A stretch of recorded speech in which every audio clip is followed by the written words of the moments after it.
Welcome on in, golf fans. It's your boy Gsluke here with our core plays for this week's Rocket Mortgage Classic. We're coming off a banger week for our core plays where we went all top 20s with our 4 plays, including 2 top 5s from Cantlay and Scheffler, of course, our 2 studs up there in the 10K range, and rounded it off with solid performances from Hideki and Shane Lowry as well. But this week, a little bit less of the studs, right? Not that elevated field like we had for the Travelers. So we're going to have to do a little bit more research, going to have to dive in a little bit more to find these top end plays, but I'm armed with 4 foundational pieces that I'll be using in plenty of my large field GPP lineups that you should at the very least consider or keep an eye on, maybe put on the back burner as a prospect this week for some of your own lineups. So without further ado, let's go ahead and get this thing started. We'll start with a look at our key stats and some of the types of metrics, some of the stats that I'm looking at to get an idea of our top plays. So first off, putting is at the top of the list. Maybe a little bit of a surprise there. Typically that shots gained approach, but anytime you have a birdie fest like this, a putting contest as John Rahm would colorfully like to put it, you're looking at guys that you're going to have to fill it up. 10 to 15 footers, 5 to 10 footers are going to be especially important this week. So looking at bent POA stats, looking at the last 12 rounds, especially so at the top of the model. If you're looking at the approach play, it's still important at this golf course, but maybe not number one like you see there with the putter. If you're going to look at anything, look at that 50 to 125. That is going to be overutilized to hell this week. I mean, it's about twice as important as any other range. That 125 to 150 is going to be used quite a bit. And believe it or not, that 250 yard plus range, while it's not nearly as important as some of the short stuff here, it's used a lot more than at most golf courses. You've got the 4 par 5s, 2 par 3s that can play 200 to 225 yards. It's all about the wedges, but a few long irons thrown in as well. Driving distance has been huge for top 5, top 10 finishers. If you've seen my course breakdown, you'll see a few spots where that comes in handy. Looking at opportunities gained, shots gained to easy courses, birdie or better percentage, all ways to look at players that excel when they've got themselves a birdie fest. Winning score here, guys, is going to be like 25 to 30 under par. So maybe even better than 30 under par. I truly think if they have perfect conditions for all 4 days, you could see that kind of scoring. So try and find guys that can take it low, that are aggressive, that are aiming at pins because you're going to need it this week. In terms of comps, we've got Deer Run, Twin Cities, River Highlands, all TPC tracks where you can take it low. Harbor Town, short track where you've got a winning score pretty far under par. And then also Sedgefield too, which, believe it or not, another Donald Ross design, I think helps out with the comp here too. So with that being said, right, we want putters that are good with the wedges, right? So we're looking at the Ches Reeves of the world, right? Especially if you're looking at some of the recent form metrics, but a little bit of driving distance mixed in. A huge X factor that I don't know if everyone's going to consider this week is not only having the firepower to go out there and make birdies, but also how far you hit it. So that's why when we take a look at some of our core plays here, they're kind of driver heavy, right? A lot of people are going to focus on the wedges. They're going to focus on the shots gained putting, the bent POA numbers, as I think they should. But overlooking guys, especially when we get down to our last 2 plays, Hideki and Ludwig, who we'll talk about towards the end of this video, are guys that are going to get it done not only with the birdie or better percentage, the putter, but also because they're super long off the tee. And that includes the young stud Ludwig. We'll start with a look at Rickie Fowler, $10,400, our first core play this week. And really, I don't think I need to sell you too much on him. He's been unbelievable of late in terms of your recent form. T13, T5, T9, and T6 finishes. Just outstanding stuff. I mean, it was all top 10s before this last week. Of course, had this 60 there at the Travelers. And is doing it in a sustainable fashion. Gaining across all 4 categories. The one category that's lacking a little bit might be the off the tee. But if we zoom out, we take a look at the last 36 rounds, it's pretty much the same exact stat profile, right? Gaining across all 4 categories. His worst category, right, is him gaining a third of a stroke per round off the tee. Just vintage Rickie Fowler kind of stuff, right? Just really good at every single category.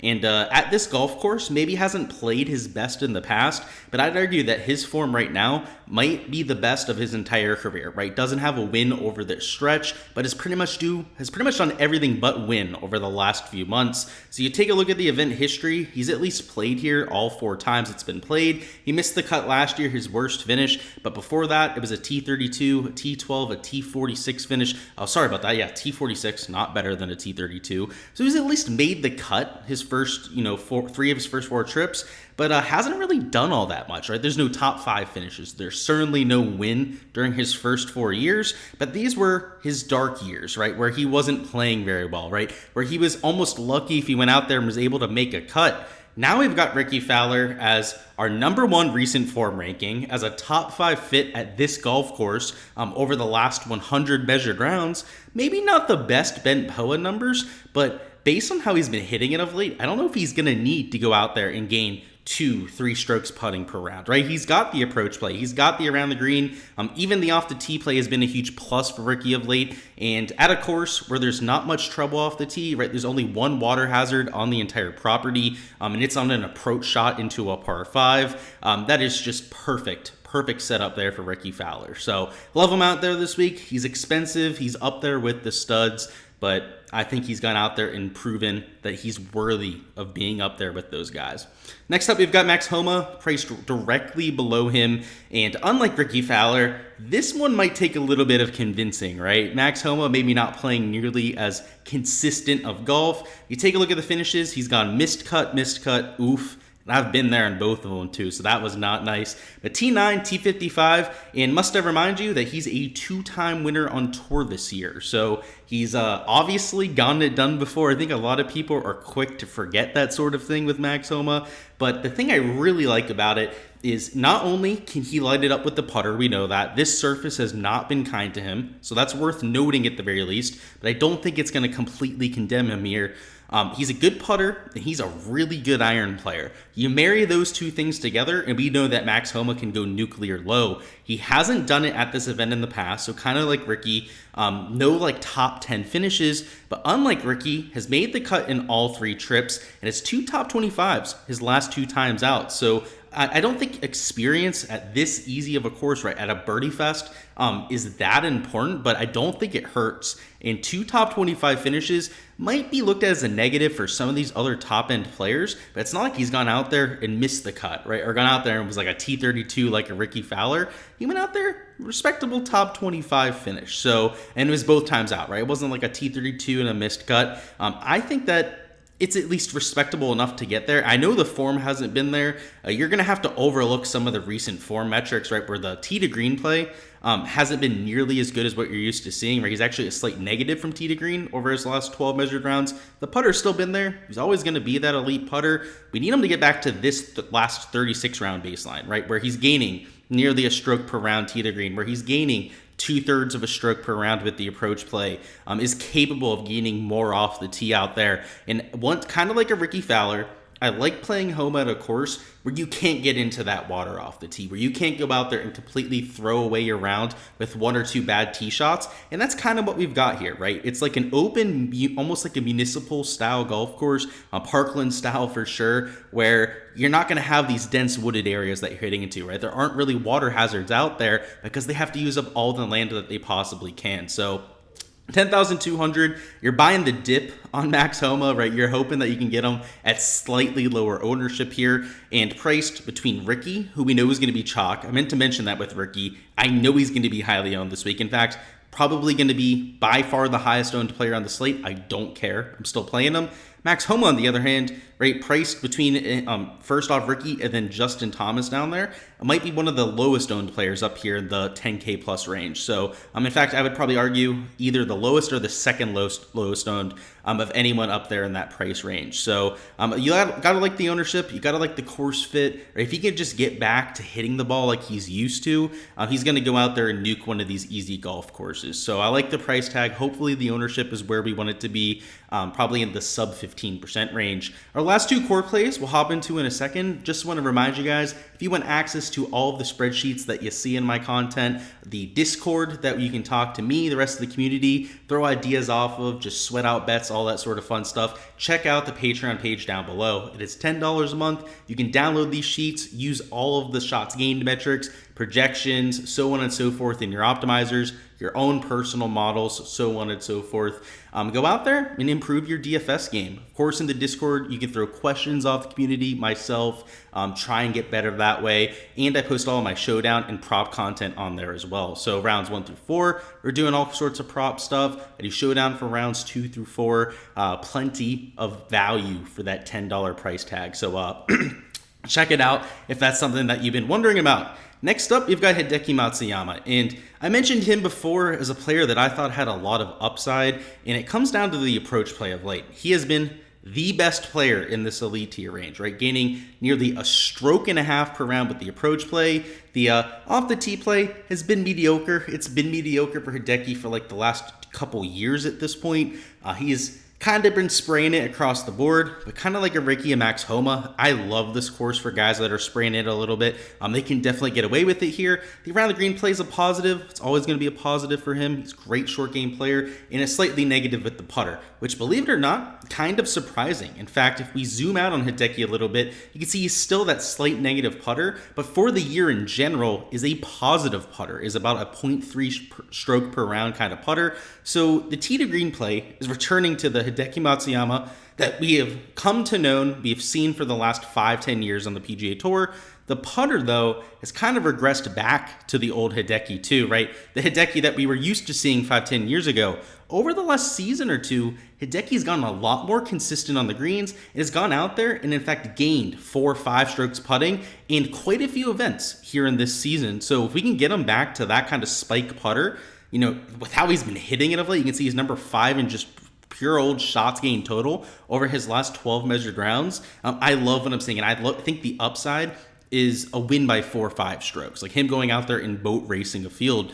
He loves himself an easy golf course. You've seen him take apart short positional kind of tracks like this before too. Not that 7,300 yards is all that short, but it plays a lot shorter than that yardage. There's a lot of wedges that you're going to have in hand around here. And he won at a similar kind of course at Waialae Country Club over there for the Sony Open. So $9,600, pretty expensive. But at this kind of field, right, at this kind of golf tournament where you've only got 5 to 10 elite tier players, you're going to have to pay for that upside. And with Hideki, that's definitely a spot that I'm going to be willing to take that shot on. And our last core play here is Ludwig Auberg, the amateur that turned pro, like 2-3 starts ago, $8,700. And really, we don't really know his skill set, right? It's too early to make a lot of those determinations. But based on the eye test, based on some of the early data that we have on Ludwig, he looks like an off the tee smasher, maybe a top 5 player off the tee even this early in his career.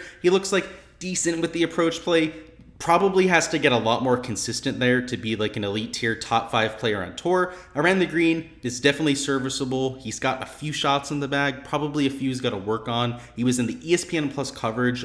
Some of the around the green shots looked brilliant. He was hitting them to like 2-3 feet, short-sided, bad lies, you name it. Was getting the job done, and then had a few routine chips that he hit to like 10-15 feet and gave away strokes. So he's inconsistent, we'd say, with the approach play and the around the green play, but really good off the tee in a really good putter. So that's kind of what we're looking for here, right? I mentioned I thought that off the tee was kind of tied to upside here, and then you got to be a really good putter too. So this is me buying early on a Ludwig Auberg, right? I think he's a lot better than where he's priced here. I've mentioned that even in elite tier fields, I feel as if he's a 9K talent in terms of talent level. Well, in this kind of field, he'd be up there with like a JT Tom Kim in terms of talent level. So I'm trying to buy him while he's much cheaper than he should be. The ownership's probably going to stay low too, right? Last time out, I know he made the cut, had a pretty good Saturday performance, but what did he end up finishing? What, T24? It was T25 the time before that.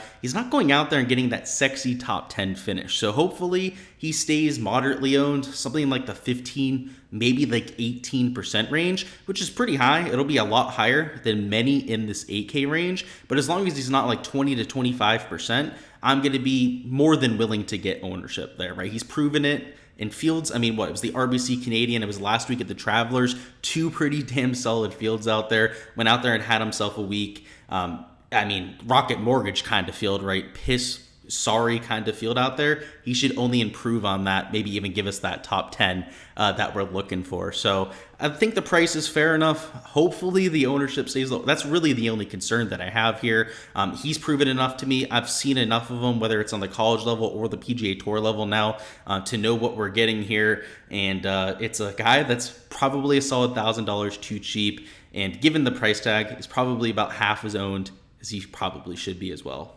Alrighty guys, that is all I've got for the core plays this week. Before you hop on out of here, comment down below who you've got winning this thing. Just try and keep them out of the top 3-4 of pricing. So for me, I'm going to try and be a little bit more creative about it, and I'll take Hideki Matsuyama. Honorable mention to Ludwig. I do think that he could win this event too. It'd take a heck of a performance from him, especially with the approach play, but I wouldn't throw it by him either. But go ahead, let me know your comments down below. Also, go ahead, smash that like button on your way out of here. We'll be doing value plays tomorrow. We'll have fades and sleepers, all the usual content. That includes our live stream, which will be Wednesday at 7 p.m. Eastern. All the typical, right? We're back here in Florida. We're all set up. No need to worry about flying back to Florida after the US Open like last week. Life is much simpler over here for the Rocket Mortgage. I appreciate the support, guys. Appreciate all of you guys out there. Best of luck with all of your DFS lineups, any outright bets, any prop slips that you guys are going with. Let's get this cash.